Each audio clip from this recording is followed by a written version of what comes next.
ठीक है। तो चलिए आज हम बात करें विद्युत सेल। विद्युत सेल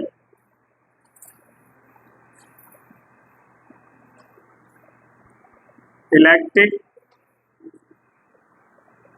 सेल। ठीक है, देखिए विद्युत सेल होता क्या है, कहते किसे हैं।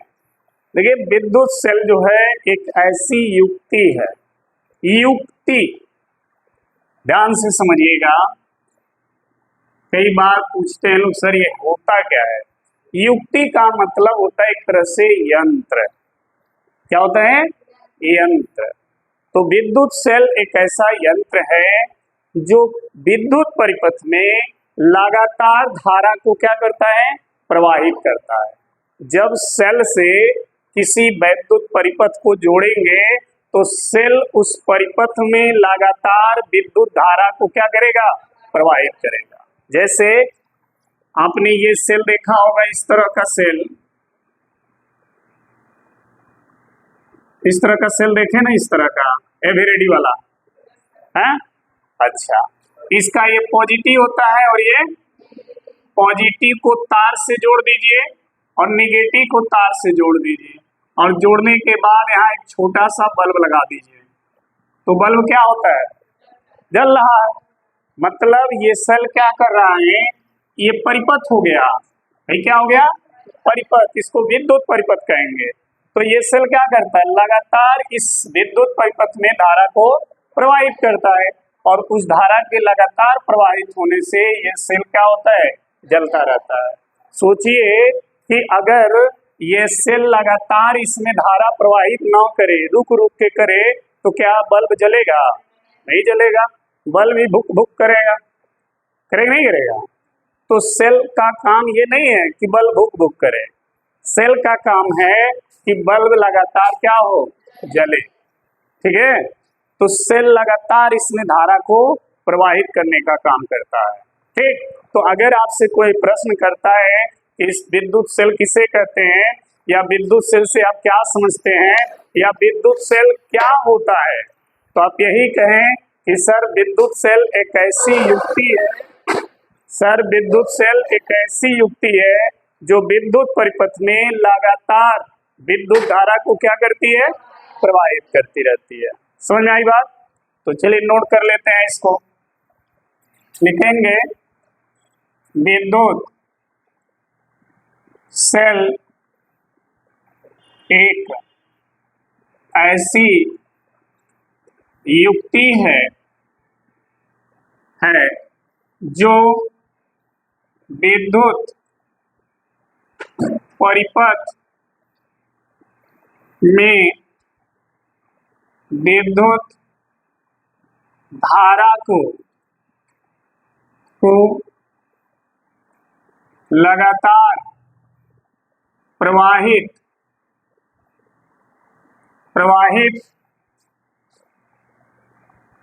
करता रहता है। ठीक है। विद्युत सेल क्या है? एक ऐसी युक्ति है जो किसी भी वैद्युत परिपथ में, जिस वैद्युत परिपथ से सेल को आप जोड़ेंगे, उस परिपथ में लगातार विद्युत धारा को क्या करेगा? प्रवाहित करेगा। इस तरह की एक युक्ति है। और ये विद्युत सेल दो प्रकार का पढ़ेंगे। कितने प्रकार का? दो प्रकार का। लिखेंगे विद्युत सेल दो प्रकार का होता है। विद्युत सेल दो प्रकार का होता है। अब दो प्रकार में पहला होता है प्राथमिक सेल। क्या होता है? प्राथमिक सेल, यानी प्राइमरी सेल, इंग्लिश में इसको बोलते हैं प्राइमरी सेल। क्या होता है प्राथमिक सेल? समझ लीजिए, उसके बाद एक ही बार लिखिएगा। पहले समझिए प्राथमिक सेल क्या होता है। विद्युत सेल तो सभी को समझ में आ गया, जो विद्युत परिपथ में लगातार धारा को क्या करे? प्रवाहित करता है। उस युक्ति का नाम क्या है? विद्युत सेल। जो विद्युत परिपथ में लगातार विद्युत धारा को प्रवाहित करने का काम करे, उस युक्ति का नाम क्या है? विद्युत सेल है। यह सेल दो प्रकार का, एक होता है प्राथमिक सेल, एक होता है द्वितीयक सेल। प्राथमिक सेल किसे कहते हैं समझिएगा। प्राथमिक सेल क्या होता है? यह ऐसा सेल है जो सीधे रासायनिक ऊर्जा को विद्युत ऊर्जा में परिवर्तित करेगा। क्या करेगा? रासायनिक ऊर्जा को विद्युत ऊर्जा में बदलने का काम करेगा, और इसको दोबारा आप चार्ज नहीं कर सकते। जैसे एवरेडी सेल आता है, एवरेडी देखे हो ना? एवरेडी सेल नहीं देखे हो? टार्च में लगता है, घड़ी में भी पतला वाला आता है, एवरेडी, निप्पो, तमाम सेल आ रहे हैं, हाँ आते हैं ना? तो ये सेल के अंदर जो होते हैं केमिकल होते हैं, ठीक है, रासायनिक पदार्थ उसके अंदर होता है। जब आप इस सेल के पॉजिटिव और नेगेटिव टर्मिनल को जोड़ते हैं तो वो केमिकल आपस में रिएक्शन करना शुरू कर देते हैं, और जब वो रिएक्शन करते हैं तो उनसे रासायनिक ऊर्जा निकलती है। उसी रासायनिक ऊर्जा को वो विद्युत ऊर्जा में परिवर्तित करते हैं, और उसी विद्युत ऊर्जा से वह परिपथ में धारा प्रवाहित होती रहती है। समझ में आई बात? जैसे ये देखो, ऐसे सेल है ना, ऐसे ऐसे होता है एवरेडी वाला, देखे हो?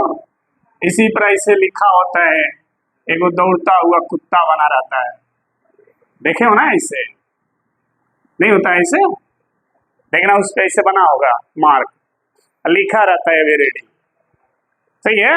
ये ब्रांड एक कंपनी है सेल की, ठीक है? इसका ये वाला टर्मिनल क्या होता है? पॉजिटिव, और ये वाला होता है नेगेटिव। इस सेल का जब ये रैपर हटाएंगे तो उसके अंदर जब आप जाएंगे तो देखेंगे ब्लैक एंड व्हाइट मिक्स होता है, कहीं में पाउडर की तरह होता है ना, वो होता है नौसादर, अमोनियम क्लोराइड, NH4Cl।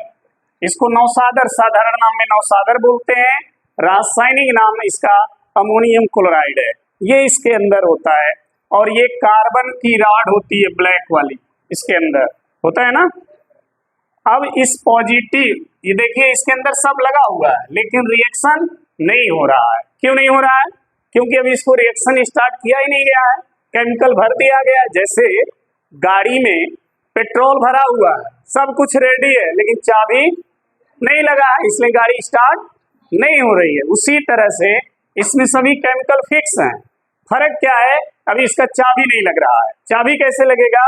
एक तार आप यहाँ से ले लो और एक तार यहाँ से ले लो, और जैसे इन दोनों तारों को जोड़ेंगे रिएक्शन चालू हो जाएगा। यही काम है। इसको और इसको जब आप यहाँ जोड़ेंगे ना तो रिएक्शन क्या हो जाएगा? चालू हो जाएगा। इसके अंदर जो ये अमोनियम क्लोराइड है वो अपना काम करना शुरू कर देगा। जब काम करना शुरू करेगा तो उससे जो रासायनिक ऊर्जा निकलेगी उस रासायनिक ऊर्जा को किस में बदलेगा? विद्युत ऊर्जा में। और वो विद्युत ऊर्जा इस तार से होते हुए आएगी, और यहाँ पे जो बल्ब लगा होगा उस बल्ब से होकर जब गुजरेगी तो ये बल्ब जलने लगेगा।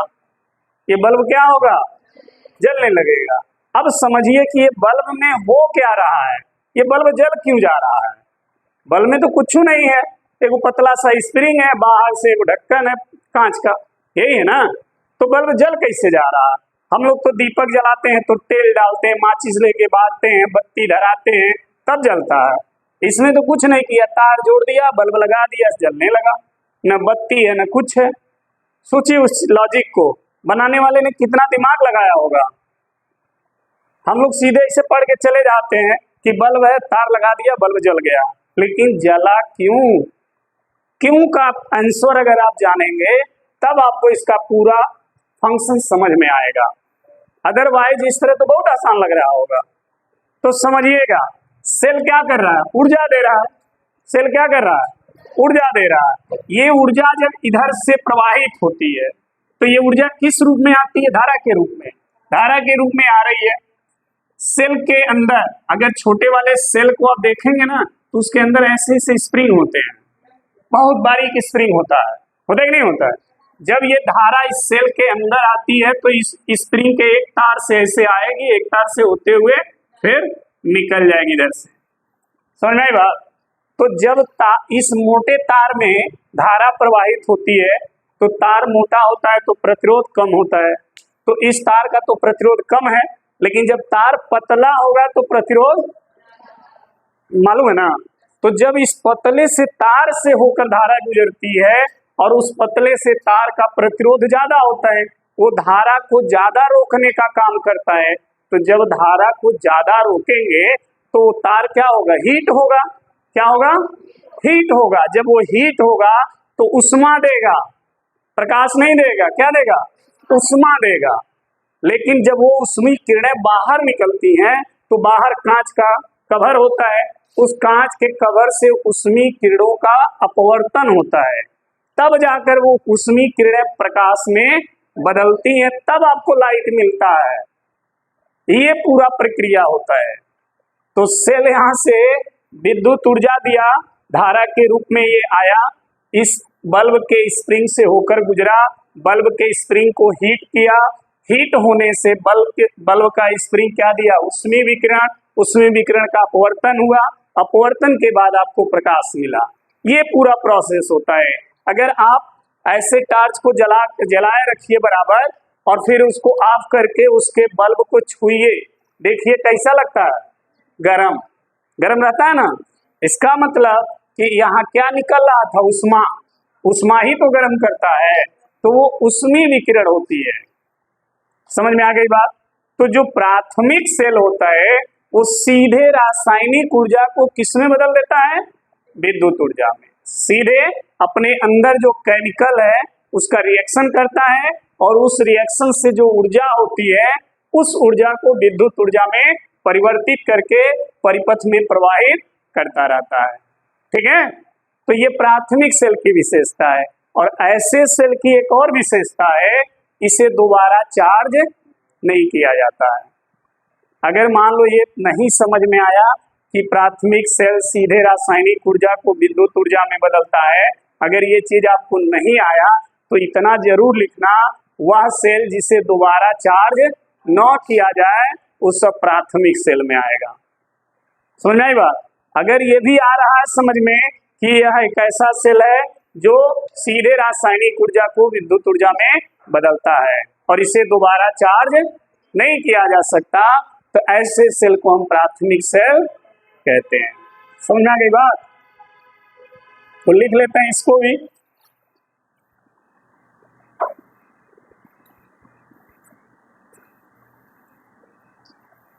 प्राथमिक सेल वह सेल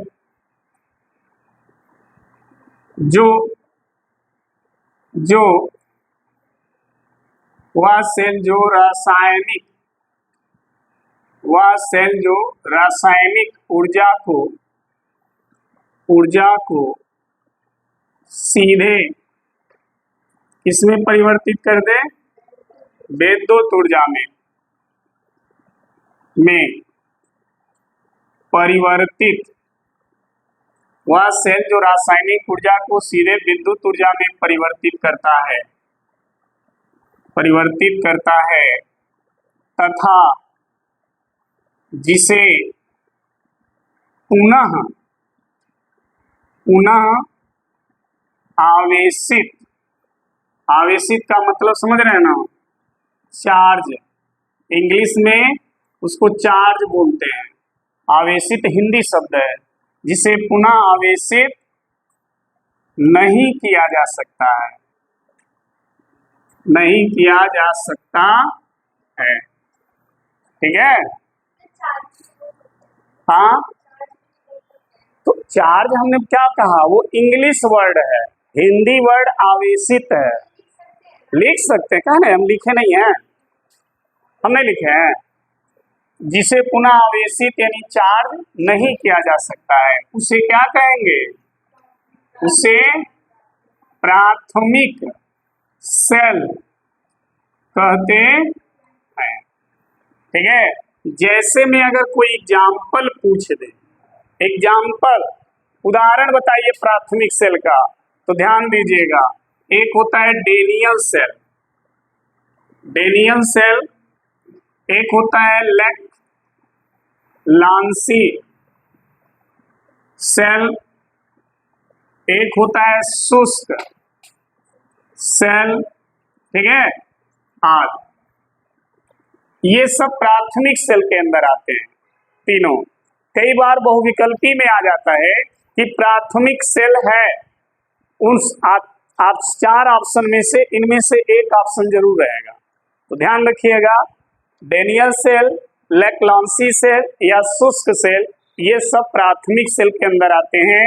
इनको आप दोबारा चार्ज नहीं कर पाएंगे और ये सेल सीधे रासायनिक ऊर्जा को किस में बदलेंगे? विद्युत ऊर्जा में।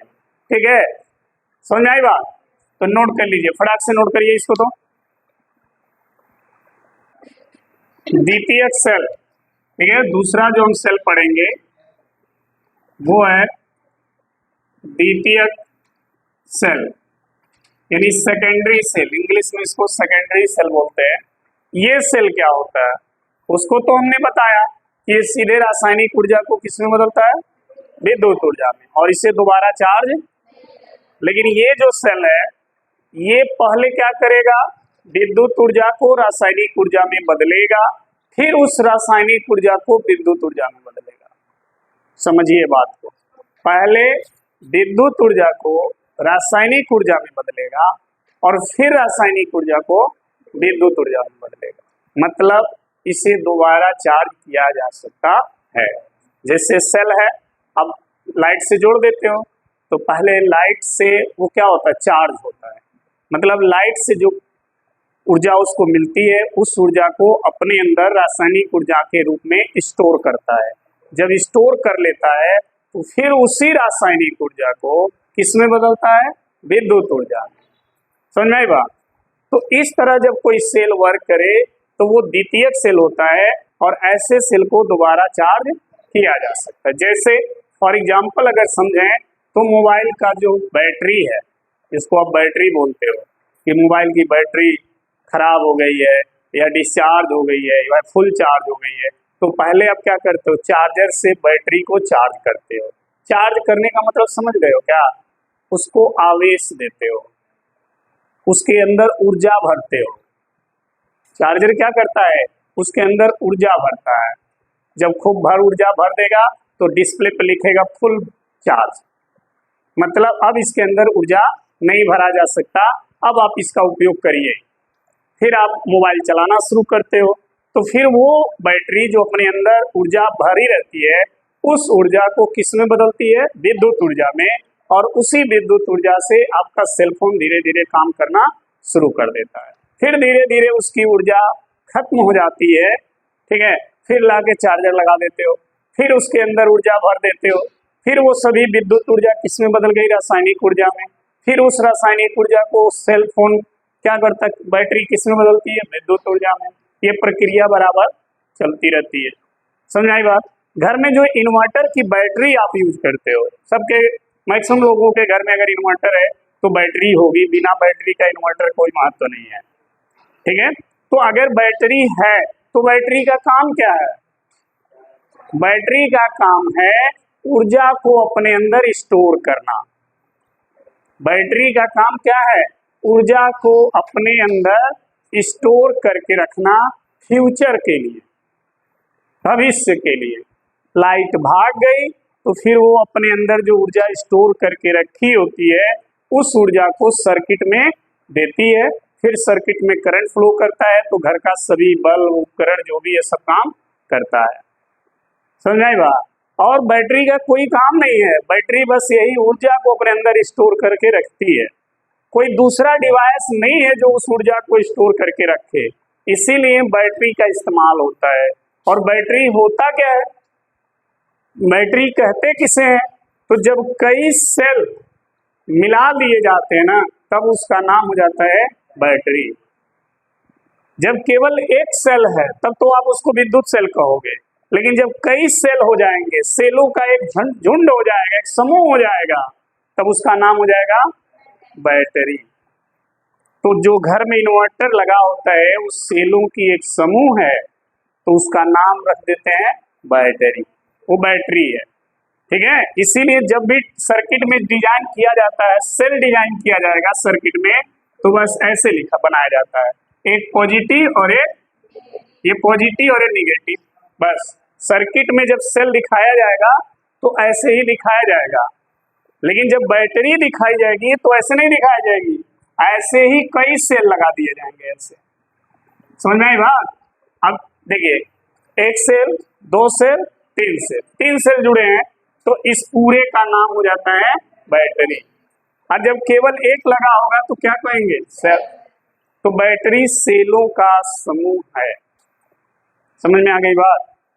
घर में जो इन्वर्टर लगा है ना बैटरी, उसमें कई सेल लगे होते हैं। अब आप सोचेंगे सर जी टार्च वाला सेल लगा होता है, तो टार्च वाला सेल नहीं लगा होता है, उसके अंदर प्लेट लगे होते हैं। प्लेट कहते हैं 12 वोल्ट की बैटरी है, 10 वोल्ट की बैटरी, 8 वोल्ट की बैटरी है, 24 वोल्ट की बैटरी कहते हैं ना। इसका मतलब जितने वोल्ट की है उतने प्लेट उसके अंदर है। समझ में आ गई बात? उतने प्लेट उसके अंदर लगे हुए हैं। उन प्लेटों को ही हम क्या कहते हैं? सेल कहते हैं। क्या कहते हैं? सेल कहते हैं। आगे हम बैटरी पे चर्चा करेंगे, फिलहाल यहाँ पर इतना ही समझिए कि बैटरी जो होता है वो सेलों का समूह होता है, ठीक है, और कुछ नहीं। और उसका काम है विद्युत ऊर्जा को रासायनिक ऊर्जा के रूप में स्टोर करना, फिर फ्यूचर में उस रासायनिक ऊर्जा को किस में बदलना? विद्युत ऊर्जा में। तो इस तरह का जो भी सेल होगा वो सब किस में आएगा? द्वितीयक सेल में, ठीक है। यानी द्वितीयक सेल वह सेल होता है जो विद्युत ऊर्जा को रासायनिक ऊर्जा में और रासायनिक ऊर्जा को विद्युत ऊर्जा में बदलने का कार्य करता है। इसे दोबारा चार्ज किया जा सकता है। अगर इतना नहीं लिखने आए तो इतना जरूर लिखना कि वह सेल जिसे पुनः चार्ज किया जा उसे द्वितीयक सेल कहते हैं। इतना तो लिख लोगे ना। और जिसे पुनः चार्ज न किया जा सके वो प्राथमिक सेल है। बस देखो लिखते हैं, वह सेल जो विद्युत ऊर्जा को रासायनिक ऊर्जा में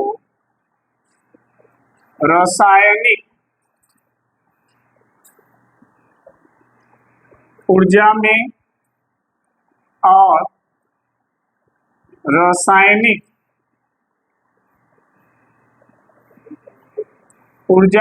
रासायनिक ऊर्जा को विद्युत ऊर्जा में परिवर्तित करता है, ठीक है। वह सेल जो विद्युत ऊर्जा को रासायनिक ऊर्जा में और रासायनिक ऊर्जा को विद्युत ऊर्जा में परिवर्तित करता है तथा जिसे पुनः आवेशित यानी चार्ज, पुनः आवेशित किया जा सकता है, उसे क्या कहते हैं? द्वितीयक सेल कहते हैं। उसे द्वितीयक सेल कहते हैं।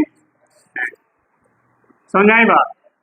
वह सेल जो विद्युत ऊर्जा को रासायनिक ऊर्जा में और रासायनिक ऊर्जा को विद्युत ऊर्जा में परिवर्तित करे तथा जिसे पुनः चार्ज किया जा सके वह सेल क्या कहलाता है? अब एग्जाम्पल अगर पूछता है कि उदाहरण बताइए कोई एक, तो देखिए उदाहरण में है सीसा संचायक सेल। हाँ, संचायक सेल, हाँ, या क्षारीय संचायक सेल। ये दोनों सेल जो होते हैं द्वितीयक सेल होते हैं। मतलब एकदम सिंपल ट्रिक बता दें, जहां संचायक लिखा हो वो द्वितीयक है। संचायक का मतलब जानते हो क्या होता है? अपने अंदर संचित करके रखना। जैसे विद्युत ऊर्जा को रासायनिक ऊर्जा के रूप में संचित कर लेता है, रख लेता है, फिर उसी रासायनिक ऊर्जा को किसमें बदलता है? विद्युत ऊर्जा में। तो ये सिर्फ द्वितीयक सेल में ही पॉसिबल है, अदर किसी सेल में नहीं है। इसीलिए हमने कहा जहां संचायक शब्द लिखा हो तो समझ लेना कौन सा सेल है, द्वितीयक सेल है। ठीक है, नोट कर लीजिए।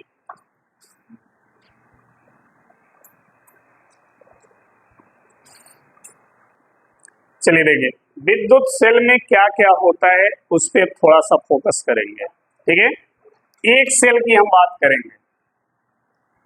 देखिए,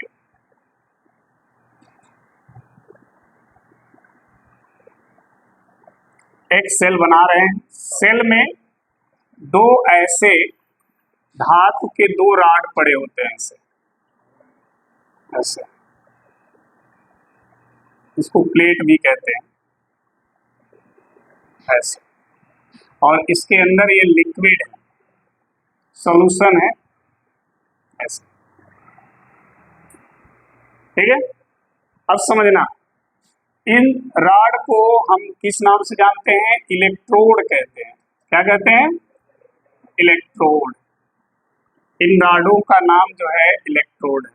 ठीक है, अगर ये पॉजिटिव है तो इसे धन इलेक्ट्रोड कहेंगे, और यदि ये निगेटिव है तो इसे ऋण इलेक्ट्रोड कहेंगे। ये भी इलेक्ट्रोड ही है, बट ये क्या है, ऋण इलेक्ट्रोड है, और ये धन इलेक्ट्रोड है। ठीक, ये जो विलयन बना हुआ है अंदर, घोल जिसका है, तो जिस पदार्थ का ये घोल बनता है ना, उस पदार्थ को हम कहते हैं वैद्युत अपघट्य। क्या कहते हैं, तो ये विलयन जो है इसको हम वैद्युत अपघट्य कहते हैं, वैद्युत अपघट्य। ठीक है, अब देखिए, ये दोनों धातु हैं और उसी धातु का इसमें विलयन बना लेते हैं। जैसे मान लीजिए कॉपर के इलेक्ट्रोड हैं, तो कॉपर सल्फेट का ही ये क्या रहेगा, सॉल्यूशन रहेगा, विलयन रहेगा। ठीक है, जिसे हम विद्युत अपघट्य के नाम से जानते हैं। अब ये सेल आपका रेडी हो चुका है। फर्क अब करना क्या है, बस एक तार लीजिए, इसके पॉजिटिव और इसके निगेटिव को ला करके जोड़ दीजिए। जैसे जोड़ेंगे धारा प्रवाहित होना शुरू हो जाएगा। ठीक है, कैसे धारा बहने लगेगी इसके अंदर, क्या होने लगेगा इसके अंदर, तो ये जो कॉपर सल्फेट है ना, ये कॉपर सल्फेट को जब पानी में घोला गया होता है तो ये अपने आयन में टूट चुका होता है। जो पदार्थ पानी में घुलता है वो अपने आयन में टूट जाता है, तभी वो घुलेगा। जब तक वो आयन में नहीं टूटता है तब तक वो नहीं घुलता है। ठीक है, चीनी पानी में डाल दो, क्या होता है, घुल जाता है। इसका मतलब चीनी अपने आयन में टूट जाता है। ठीक, नमक पानी में डाल दो, घुलता है, तो नमक भी आयन में क्या होता है, नमक का सूत्र क्या होता है, NaCl। जब पानी में डालोगे तो Na+Cl, ऐसे आयन में ये टूट जाएगा, और जब टूट जाएगा तो पानी में घुल जाएगा। तो इतना दिमाग में रख लीजिए, जो पदार्थ अगर घुलनशील है, घुल रहा है, तो एक ही कारण है कि वो अपने आयन में टूट रहा है।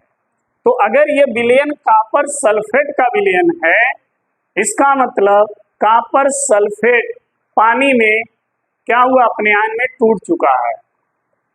ये जो कॉपर सल्फेट है CuSO4, जब इसको आप पानी में डालेंगे तो Cu+SO4 पे -2, ऐसे ये टूट जाएगा खराब से, धन आयन और ऋण आयन में। ये आयन जो होंगे वो इसी पानी में उपस्थित रहेंगे, ये आपको दिखेंगे नहीं।